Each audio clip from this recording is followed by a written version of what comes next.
If you look at the moral issues that we're facing, here's my concern. If I don't speak up for the people at Grace, then who are they listening to? Because what other voices out there? And the voices that they're being, that they're inundated by all around them are not the voice of righteousness, nor of a stance that adheres to biblical fidelity. So it's imperative for me, because I'm trying to shape their worldview in a biblical sense. So if I don't speak out on issues like homosexuality, what the Bible really says, in a way where why God said no is seasoned with mercy and grace for the person, but not countenancing the sin, then how do they know that? Because who else is going to say it? On all these issues, that we don't raise up Republicans or Democrats. We raise up authentic followers of Christ who walk in righteousness and see themselves as salt in the culture. And to do that, they have to have a solid biblical foundation. So these issues that are controversial today, they have to be addressed, all of them. Courage sometimes involves some knowledge. You need to know that there's somebody standing with you. It's a little easier to step out front if you know there's someone that's got your back.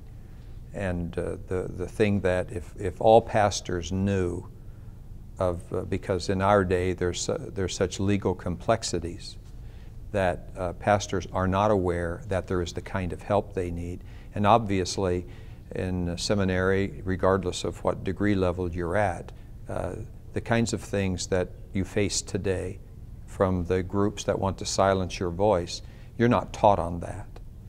And so sometimes it's like a minefield to know what to do or where to go, or if you're going to have the resources, you may be willing to stand up and take the battle to the streets, but can you afford the fight if they come after you in court? With men and women who are trained in the law, in the Constitution, and will stand with you. I can't think of a greater asset in today's environment for pastors than that. I think you also have the governmental structures that where the church has evolved.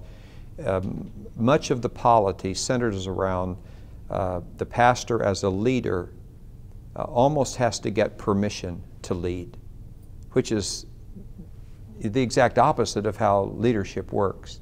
If you're going to be a courageous leader, you speak out no matter what. And so when you have an evolution of leadership like we've had in the church, where things have to be submitted, and obviously there are reasons why there are boards and all of that, but when the board controls the voice, the pastor rarely has enough courage to speak out.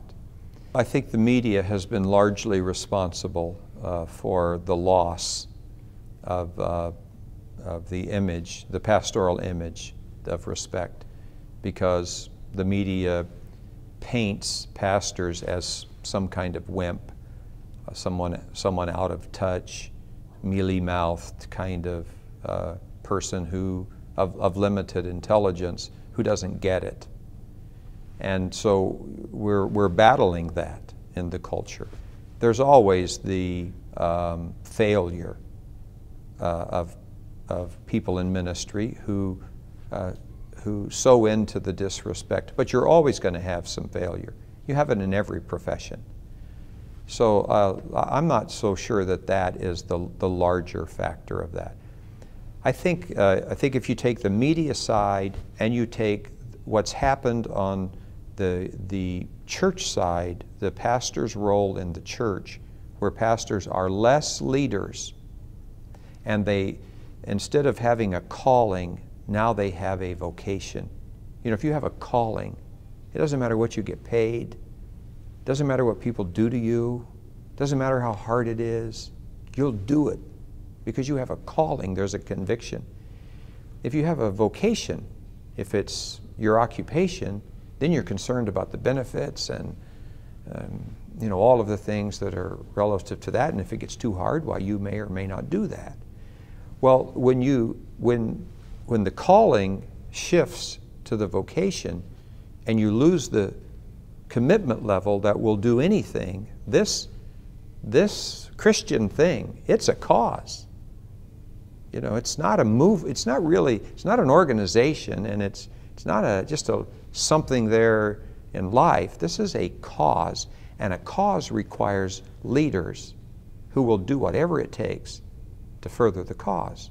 So I think when you have both of those things, you have the media, you have that hit that we think is good because under the guise of accountability, which I'm totally for, we've created men and women who have a position, but they do not lead. And when you have both of those, you lose respect. So to take respect back, I've always taught the guys when I've raised up these young couples that respect is not a right. You don't get it automatically, and you never get it with a title. Respect is earned. Influence is earned. And so you get influence and you get respect by doing the right things, by standing for the right things, by speaking the right things. And if you will do those things and you keep your own life respectable and honest, you are who you say you are, you make sure your character is above board, all of those things, ultimately, people will give you the right to speak. And when you speak, they not only listen, they hear you.